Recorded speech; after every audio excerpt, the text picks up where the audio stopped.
Ето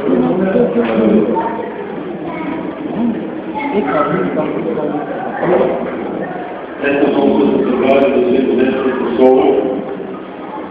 Да сме го съдне Господ, за това, което ни говорим. Преди да се подяваме Божието слово, аз бих искал да знам всеки, който се доверява на Господ, за това, какво е направил в неговия живот. Има такива, които да бъдат благодарни на Господ, за това, какво е направил в всяка живот. Благодарни. Без това,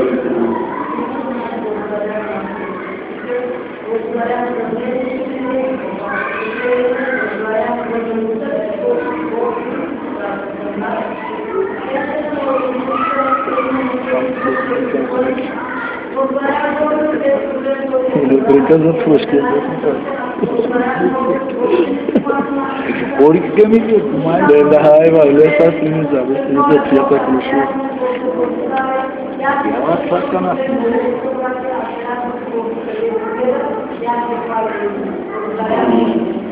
някой да иска да ме разправя.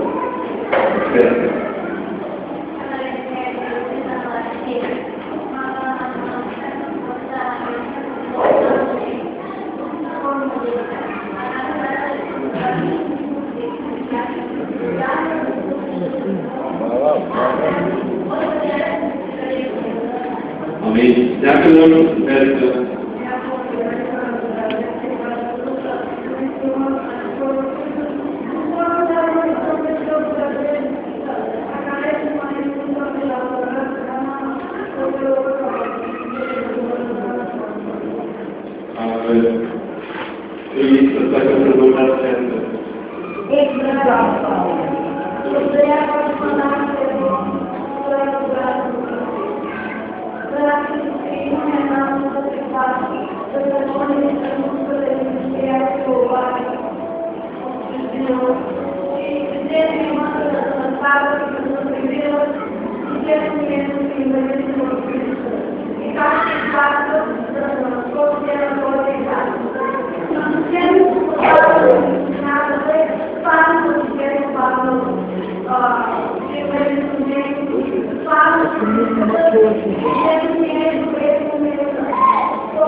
Някой да се знае за това, като не го спре.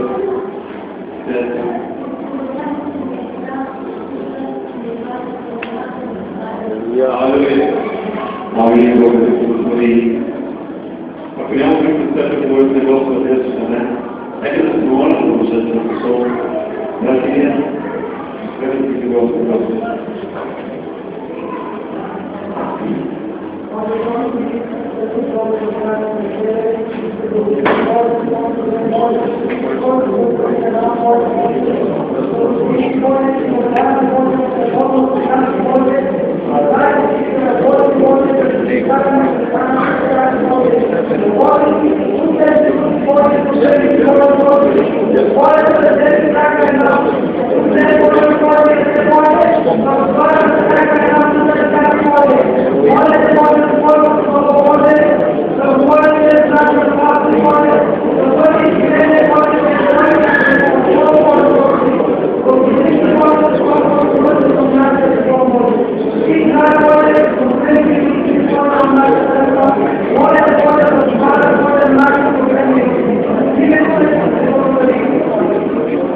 Давай.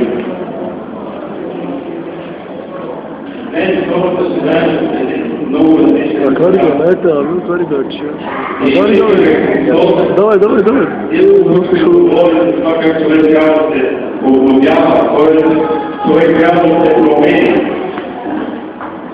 И въпреки тези неща, които са на детството, и въпреки това, че ние научим от Библията, ние продължаваме да това, което добавя да служим така, както ние се знаем, а Господ иска да ни обновява. Господ иска да ни променя. И няма как да стане, докато ти не го желаеш това нещо да се промени човешкия си живот. Ние трябва да спрем да служим така, както се били по малко време, в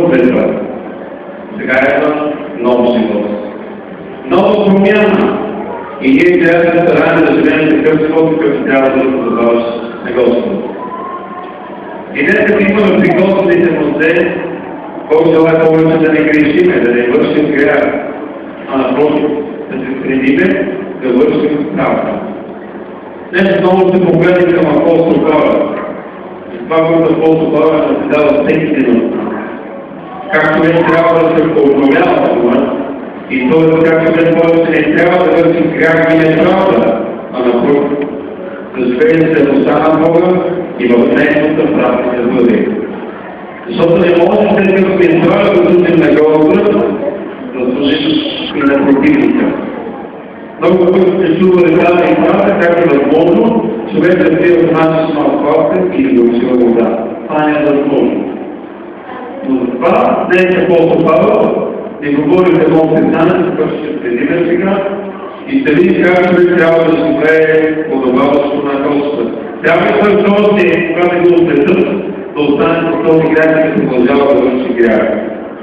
След като сме избрали да слушаме Господ, ние трябва да се стремим да бъдем умъртвени за греха. Да живеем след Христос. Защото е добре да сме били сляпи, то сега е добре да отворим очите, за да видите нещата такива каквито са. И да живеем благоразумен живот в Христа и Христа. В Писанието се казва Римляни 6 глава, тук са ги предания и по-учени от тези стига да видят, защото все пак за това Писанието, за да следиме това, което се говори от Писанието. Защото един ден ще ни липсват тези Писания. Един ден вече няма да ги липсват. Това добре е сега да натрупваме и да видим това, което да си говорим в Писанието. Апостол Павел го иска да след 6 глава, там се казва от самата глава надолу. Мъртвите греха живи за Христа. Тогава какво да кажем и нека останем греха, за да се умножи благодатта. Да не бъдем. Ние, които сме умрели за греха, как ще живеем вече в него?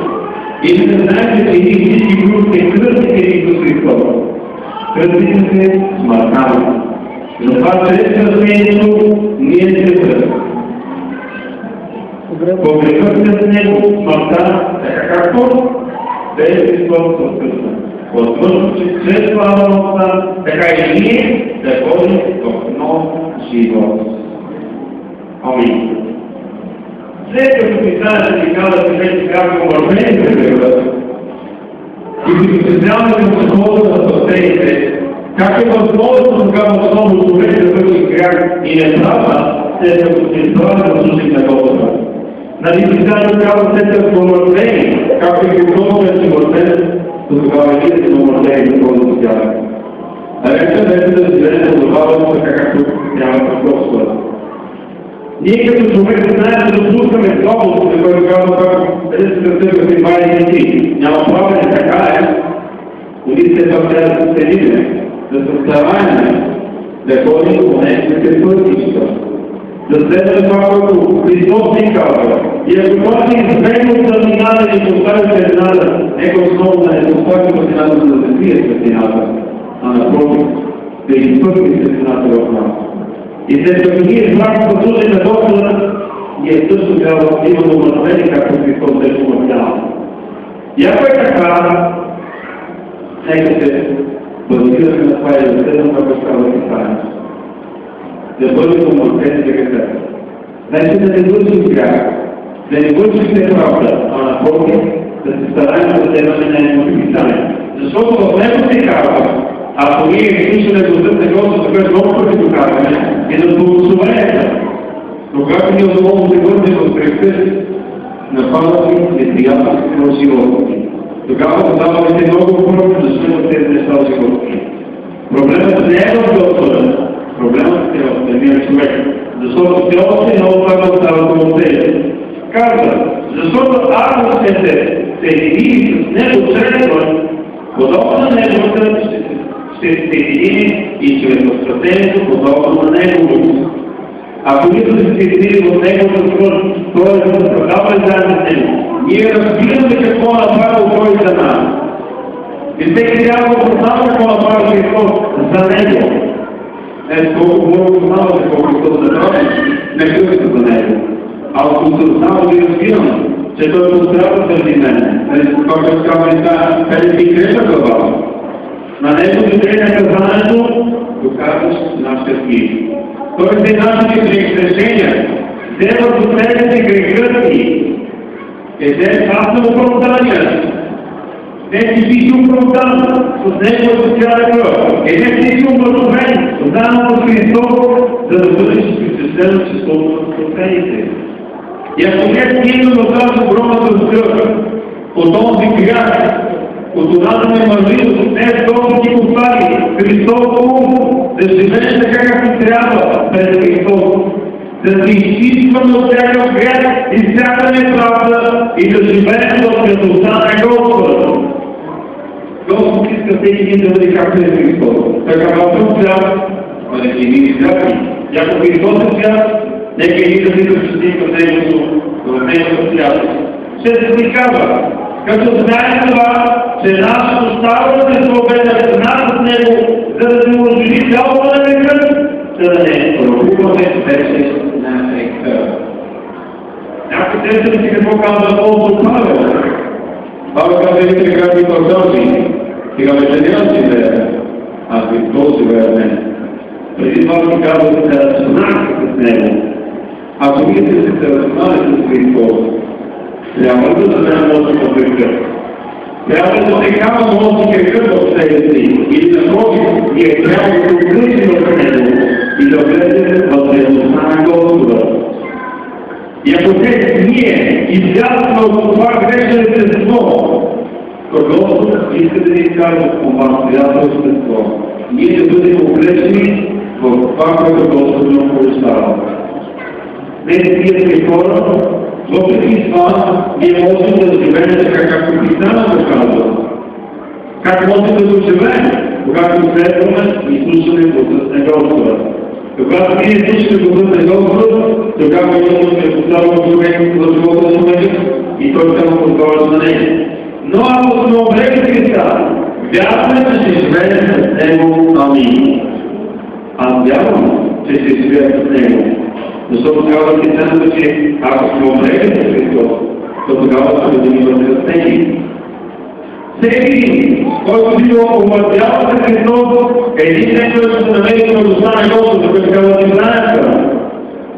Ако страдаме тук на земята, един ден ще бъде в огромната работа и да се да казва Апостол Павел към християнската църква, да се радваме по всяко време и да говорим на Господа всичко това, което е в живота си. На второто години на основу да бъдете казва какво си отвързва от Господната любов. Нищо, не така, ни вита, ни каквото задоволението, не сте отсъщи, което е за любов. И ако Господ е любов, и ако Господ ти прикава за твоята любов да ни изчисти от всяка грях и той се показва твоята, тогава стремите да се този кръг. Тогава следващи истината за този кръг да направи свободен. Вече стигате сега в този грях.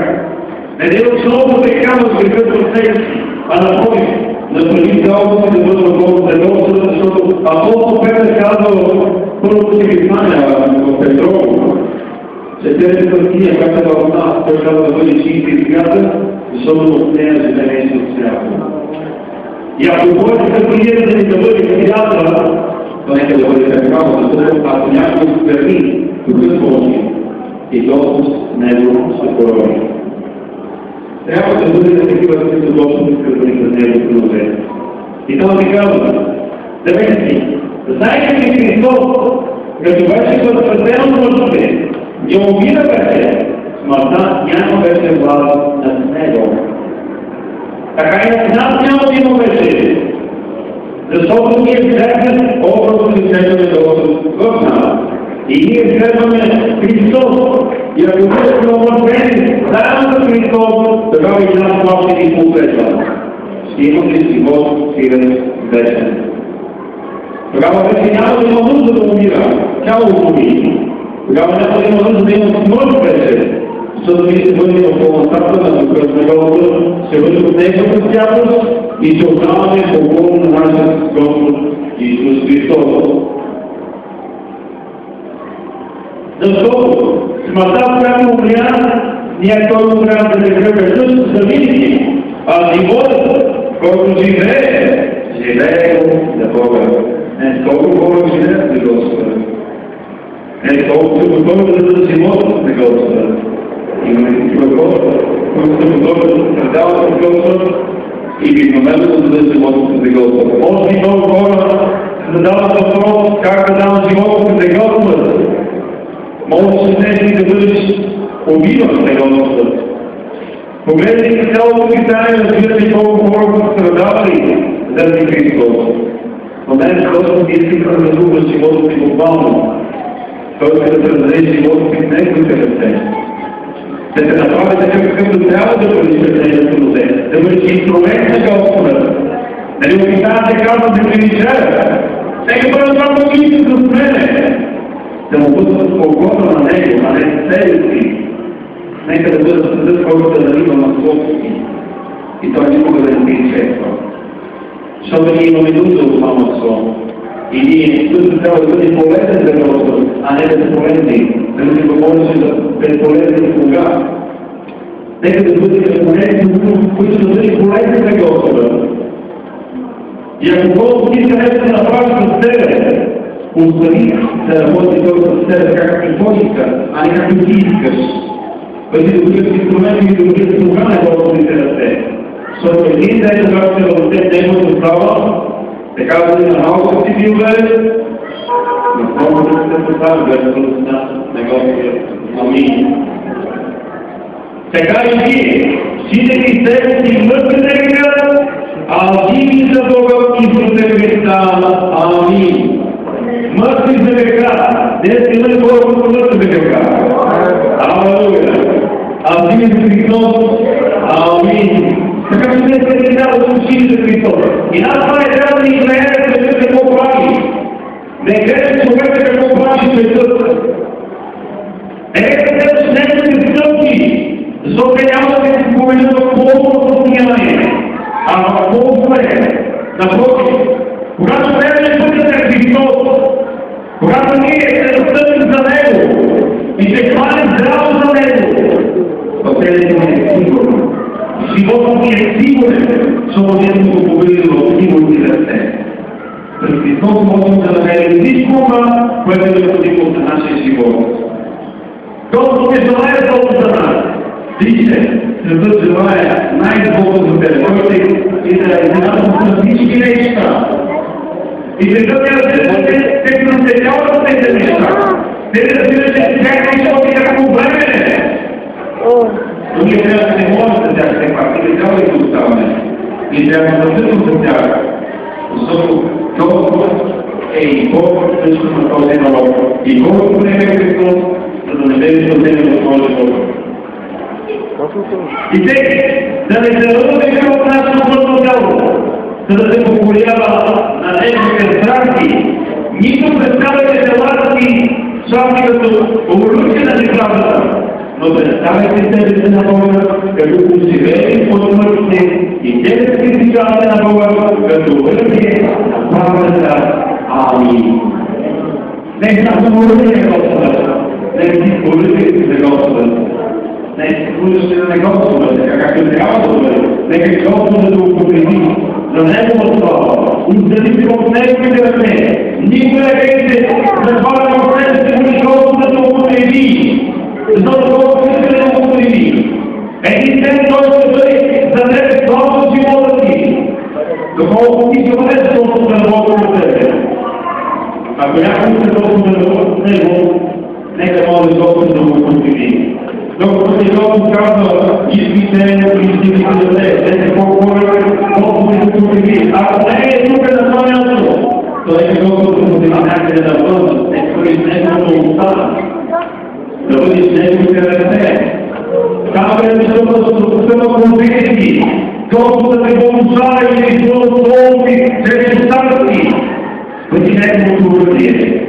Защото нашата борба не е срещу други, го казва Писанието, а срещу църквите и на славата на Бога. Това е нашата борба. И ние трябва да се молим за този народ. Господ да отнеме клепата си, това как не вижда да се поправи Господ за тях. докато знаят един ден да видим определен Господ и да се стане да бъде взаимно в Христа Исуса. И казвате от Христа на Господи, защото човекът няма да бъде, понеже не е по закон, а по благодат. Амин. Така казва Христа, по благодат се спасени. Не е възможно, никой не заслужава казва Христането. Всички бяха осъдени на вечна смърт, но днес да види живот в нашите души. Днес ние можем да се радваме, че Христос ни избра да служим за Неговата слава. И днес бъди верен на Господа. Бъди верен и предай живота си на Господа. И нека Господ да подобри за това, което не знава, отново и да бъде спряга и не знава. Стига да се трябва. Стига вече не е правилно живота ни. Нека живеете Господ така както трябва. И нека наистина на Христос да пробудим сърцата ни. Защото те пак ние сме онасечена, как сме поставени на високо казанието. И нека да бъде Господ има жив Бог, който дава живот на всички онези, които търсят Неговото слава. Благодаря, мир се бъде от непростата въпрос. Амин. Нека се молим.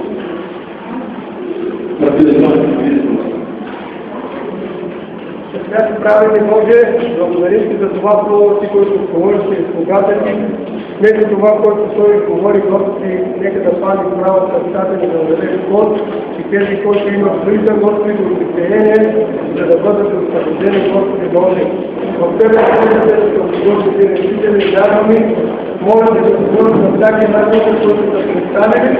Нека това Слово Ти благослови да пази в сърцата ни да даде живот, благословите и за нас, окрепи Господи, чрез Словото Ти, дай ни вяра живот, за да молим Боже, защото да победи си викане, ако си ни живота. Господи, дай ни Словото, дай ни Словото, да работи до Ти. И Ти се децата от нас, да ни молите до Ти. Само Ти казва, Господи, да ни прави, че Ти този Бог, да може да се види и обичава. Господи, благослови брат Насо, благослови свидетелството му, слугата му, Господи, и нещата му. Не забравяй нашия пастор, моля Те благослови го, омърви го, прикри го с мъдрост, моля Те всякога да ни дадеш съвършена мъдрост. Господи, бъди с нас, умират с Твои, нека Твой родител живее в живота и в сърцата ни. Амин.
Gracias.